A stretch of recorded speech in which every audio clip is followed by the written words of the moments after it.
इस कहानी की लेखिका है सोनिया सैनी। पिछले 4 साल में ये तीसरा ट्रांसफर था। पापा के साथ हम पांचों, हम 4 भाई बहन और माँ भी बार बार इस तरह सामान लेकर यहाँ से वहाँ भागते परेशान हो चुके थे। सबसे ज्यादा दिक्कत आती थी बार बार स्कूल बदलने में। नया माहौल, नए लोग। जब तक हम थोड़ा संतुलित हो पाते, पापा एक नई जगह जाने का आदेश सुना देते। इस बार पापा का तबादला शहर से दूर एक छोटी सी पहाड़ी पर बसे गांव में हुआ था। हम चारों का मुंह लटका हुआ था। एक तो गांव, वो भी इतना पिछड़ा हुआ, ना ढंग का स्कूल होगा ना रहने की जगह। ऊपर से हमारे बड़े परिवार का छोटे मोटे मकान में गुजारा भी नहीं था। पापा ने बताया कि रहने के लिए डाक विभाग की ओर से एक पुराना बंगला तैयार कर दिया गया है, कोई दिक्कत नहीं आएगी। भारी मन से हमने अपना शहर वाला मकान छोड़ा और पहाड़ी के लिए निकल पड़े। हम 4 भाई बहनों में सबसे बड़ा मैं, रवि, फिर मुझसे छोटा सचिन, फिर हमारी 2 छोटी बहनें, एक विनी जो 14 साल की थी और सबसे छोटी सोनी थी। विनी चारों भाई बहनों में सबसे ज्यादा चंचल और खिलंदा स्वभाव की थी। हर समय हंसना, मुस्कुराना, खेलना, कूदना, सबको परेशान करना, यही उसकी दिनचर्या थी। हम नए बंगले में पहुंच चुके थे। बंगला हमारे अंदाजे से कहीं गुना बड़ा था। बंगले का एक भाग हमारे रहने के लिए साफ किया गया था। बाकी लगभग आधे भाग में कहीं ताले जड़े थे तो कहीं भयंकर टूट फूट मची थी। कहीं कहीं दरवाजे पर सांकल लगाकर छोड़ा गया था। हम बंगले को घूम घूम कर देख ही रहे थे कि एक बूढ़ी महिला लाठी टिकाते आ गई। उन्होंने बताया कि उनके पुरखे भी इसी हवेली की देखरेख करते थे। वो अपने माता पिता की इकलौती संतान थी। शादी के कुछ समय बाद ही उसके पति का देहांत हो गया तो वो वापस अपने मायके आ गई और इसी हवेली की देखरेख करने लगी। माई लगभग 75 साल की बूढ़ी महिला थी। हमारे परिवार को देखकर उन्होंने मेरी दोनों छोटी चुलबुली बहनों के सर पर प्रेम से हाथ फेर कर कहा, अल्लाह हाफिज। आप मुस्लिम हैं? माँ ने कुछ अजीब से भाव चेहरे पर लाकर कहा, जी मैडम, एक बात का ख्याल रखिएगा, बच्चियां बंगले के दूसरे हिस्से में ना जाने पाए। बच्चियों से मतलब क्या है आपका? मेरा मतलब बच्चे या बड़े कोई भी बंगले के दूसरे भाग में ना जाने पाए। जितना हिस्सा साफ किया है उतना ही भाग इस्तेमाल में लाए, समझे? लेकिन क्यों? ऐसा क्या है वहाँ? कुछ नहीं, बस बरसों से खाली पड़ा है और अधिकतर हिस्सा टूटा फूटा है। कोई दुर्घटना ना हो जाए इसीलिए एहतियातन कह दिया बस। बाकी जैसा आप लोगों की मर्जी। वो अपनी लाठी टेक कर जाने लगी। आप इस बंगले में नहीं रहती हैं? माँ ने हैरानी से पूछा। नहीं, मैं तो पास ही में बनी छोटी सी बस्ती में रहती हूँ। यहाँ से ज्यादा दूर नहीं है। अगर कभी कोई जरूरत हो तो बुला लीजिएगा। हम लोग घूम घूम कर पूरे घर का मुआयना करने लगे। पापा और माँ घर का सामान सही करने में व्यस्त हो गए। इतनी बड़ी हवेली में तकरीबन 20 कमरे थे, जिसमें से लगभग 10 कमरे बंद थे, यह जर्जर हालत में थे। बाकी के 10 कमरों में से 4 तो हमने अपने लिए पसंद कर लिए थे। बाकी बचे कमरों में सामान लगाने के बाद भी 2 कमरे बचे ही थे। ये बचे 2 कमरे मेरी दोनों शैतान बहनों के खेलने का मैदान बन चुके थे। हमारा दाखिला गांव के ही स्कूल में करा दिया गया था। पापा को मिली सरकारी गाड़ी से हम जब तब आसपास के सुंदर दृश्य देखने निकल जाते थे। पहाड़ी इलाके बेहद खूबसूरत होते हैं। पहाड़ों में प्राकृतिक सुंदरता के अतिरिक्त एक और चीज बहुत प्रसिद्ध होती है, वो है यहाँ के काले जादू और भूत प्रेत की कहानियां। मेरे सहपाठी अक्सर मुझे यहाँ वहाँ के भूतिया किस्से सुनाकर डराते रहते थे। मैं भी घर आकर अपने छोटे भाई बहनों को डराने के उद्देश्य से वो कहानियां और भी मिर्च मसाला लगाकर सुनाता। जब वो तीनों अक्सर डर से रोने लगते तो मुझे अपनी जीत का एहसास होता और मेरे चेहरे पर मुस्कान खिल जाती। हमें यहाँ आए अभी कुछ ही दिन हुए थे। मैं छोटे भाई सचिन के साथ क्रिकेट खेल रहा था। मुझसे तीनों बच्चों का ख्याल रखने का बोलकर माँ काम निपटाकर निश्चिंत होकर सोने चली गई थी। दोनों छोटी बहनें भी खाली पड़े कमरों में धमाचौकड़ी मचा रही थी। जाने क्या हुआ, अचानक एक तेज चीख की आवाज सुनाई पड़ी। मैं और सचिन बैट बॉल वहीं फेंक कर तेजी से अंदर की ओर भागे। चीख की आवाज सुनकर माँ भी अपने कमरे से दौड़ती हुई बाहर निकल आई थी। हम दौड़ते हुए हॉल में पहुंचे। वहां कोई नहीं दिखाई दे रहा था। सोनी के रोने की लगातार आवाजें आ रही थी। मुझे समझती देर ना लगी कि सोनी की रोने की आवाज हवेली के दूसरी भाग से आ रही है। मैंने सचिन का हाथ पकड़ा और दौड़ते हुए हवेली के वर्जित भाग में घुस गया। हर तरफ मकड़ी के जाले और धूल का अंबार लगा हुआ था। सामने देखा तो विनी नीचे बेहोश पड़ी थी और सोनी उसके पास खड़ी जोर जोर से रो रही थी। लगभग उसी समय माँ भी हमारे पास पहुंची। विनी को बेहोशी की हालत में देखकर माँ की चीख निकल गई। किसी तरह विनी को लेकर हम बाहर हवादार कमरे में आए। सोनी को पुचकार कर चुप कराने के बाद मैंने उससे पूछा, तुम चीखी क्यों और विनी कैसे बेहोश हो गई? भैया मैं नहीं चीखी, मैं तो विनी को खोजती हुई बाहर हॉल में गई थी। वो शायद अंदर वाले कमरे में छिपने गई थी।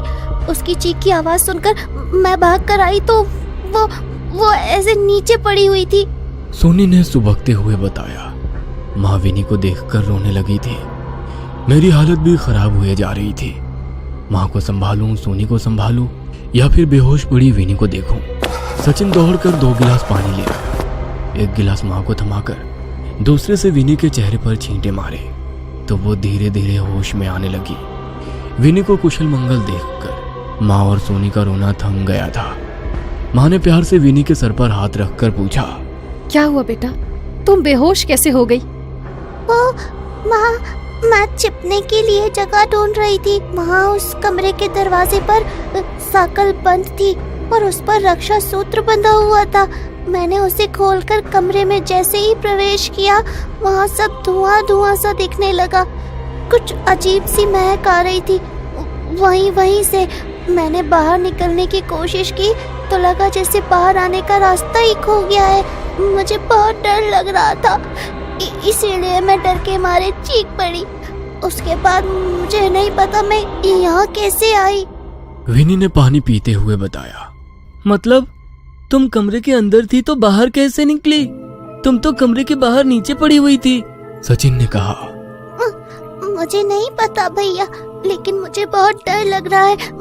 अब मैं कभी उस तरफ नहीं जाऊंगी, विनी ने जवाब दिया। उस समय विनी को शांत कराना ज्यादा जरूरी था, इसलिए बात को वहीं रफा दफा करके मम्मी उनके लिए हलवा बनाने की तैयारी में लग गई। इस घटना से कुछ बातें मेरे मन में खटक गई थी। अगर विनी की बात सच है तो वहां दरवाजे पर मैंने कोई रक्षा सूत्र बंधा क्यों नहीं देखा? दूसरी बात, कमरे से विनी बाहर कैसे पहुंची? अंदर धुआं कहां से और क्यों आया? कैसी महक की बात कर रही है विनी? मन में विचित्र ख्याल आ रहे थे। बीच बीच में अपने सहपाठियों की भूतहा कहानी भी याद आ रही थी। आज तक जिन कहानियों को मैं मनोरंजन के लिए सुनता था, आज मुझे उनके बारे में सोच सोच कर सेहरन हो रही थी।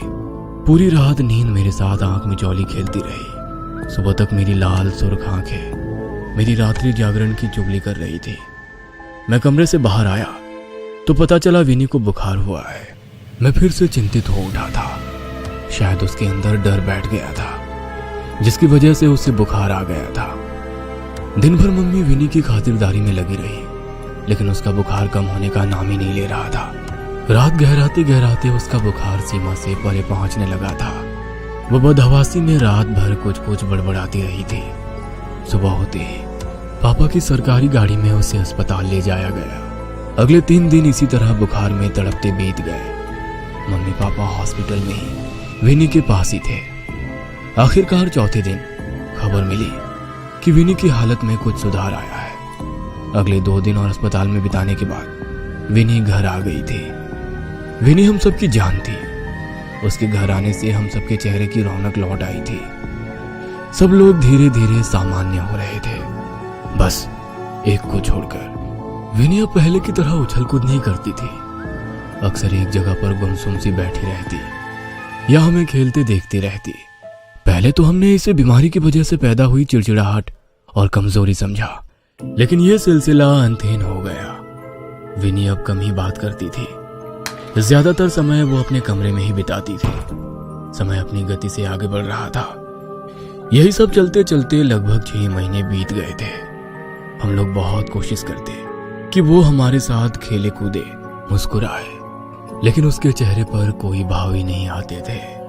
वह यूं ही भावहीन सी एकटक शून्य में ताकती रहती। ज्यादा जोर जबरदस्ती करने पर वो उठकर अपने कमरे में चली जाती और दरवाजा बंद कर लेती। माँ पापा उससे पूछ पूछ कर थक चुके थे कि आखिर क्या बात है, लेकिन उसकी तरफ से कोई जवाब नहीं मिलता था। फिर एक दिन पापा बहुत उत्साहित से होकर घर घुसे। पापा के हाथ में मिठाई का डिब्बा था। उत्साहित स्वर में उन्होंने दोनों छोटी बहनों को पुकारा और मिठाई का डिब्बा पकड़ा दिया। अरे मेरी पदोन्नति हो गई है, तनख्वाह भी बढ़ेगी और अगले 4 साल तक कहीं भागना भी नहीं पड़ेगा। पापा ने खुश होकर कहा। प्रमोशन की खबर ने हम सबके चेहरे पर मुस्कान ला दी थी। पापा विनी को मिठाई खिलाने लगे तो विनी पापा का हाथ झटक कर अंदर भाग गई। पापा के प्रमोशन होने के बाद अब घर में पैसों की कोई दिक्कत नहीं थी। नई पोस्ट पर पापा की अच्छी खासी ऊपरी कमाई होने लगी। घर का माहौल बदलने लगा था। सुंदर पर्दे, महंगे कपड़े, बढ़िया साजो सामान हमारे घर की रौनक बढ़ाने लगा था। सब कुछ हमारी उम्मीद से कहीं ज्यादा अच्छा चल रहा था। इतना कि कहीं ना कहीं इस चमक धमक में हम विनी के व्यवहार को नजरअंदाज करने लगे। धीरे धीरे साल बीतने को आया था। मेरी प्यारी सी चुलबुली बहन अब एक गंभीर सी लड़की बन गई थी। स्कूल में भी उसका प्रदर्शन खराब होता जा रहा था। किसी तरह समझाने बुझाने पर उसने परीक्षा तो दे दी, लेकिन अगले साल उसने स्कूल जाने से साफ मना कर दिया। 1 साल के भीतर ही उसकी शारीरिक और मानसिक स्थिति में बहुत परिवर्तन आ गया था। वो छोटी बच्ची अब एक परिपक्व सी लड़की नजर आने लगी थी। मेरा दाखिला भी कॉलेज में हो गया था। मैं देर रात तक जागकर अपने असाइनमेंट बनाता था। उस रोज रात में पढ़ते पढ़ते मैं काफी देर तक जाग रहा था। अचानक मुझे किसी के फुसफुसाकर बात करने की आवाज सुनाई पड़ी। आवाज मर्दानी थी। मैं कुछ शंकित सा हो उठा। धीमे धीमे सदे हुए कदमों से मैं हॉल में पहुंचा तो आभास हुआ कि आवाज विनी के कमरे से ही आ रही है। मैंने चुपके से झांककर विनी के कमरे में देखा तो वो एक दीवार की ओर मुंह करके फुसफुसाते हुए कुछ बात कर रही थी। कमरे में विनी के अलावा कोई नहीं था और सबसे ज्यादा मुझे उसकी आवाज विचलित कर रही थी। दिन भर एक शब्द मुंह से ना निकालने वाली लड़की आधी रात को दीवारों से मर्दाना आवाज में बात कर रही थी। किसी तरह मैंने अपनी चीख को गले में ही दबाकर वहां से निकलना उचित समझा। रात काफी हो चुकी थी। मैंने फिलहाल किसी को भी जगाना ठीक नहीं समझा। उस रात मैंने कैसे करके एक एक पल बिताया मैं शब्दों में बयान नहीं कर सकता। सुबह होते ही मैंने मम्मी पापा को सारी बात बताई। माँ किसी अनहोनी की आशंका से कांप उठी थी। माँ और पापा चुपचाप किसी तांत्रिक या ओझा की खोज करने लगे।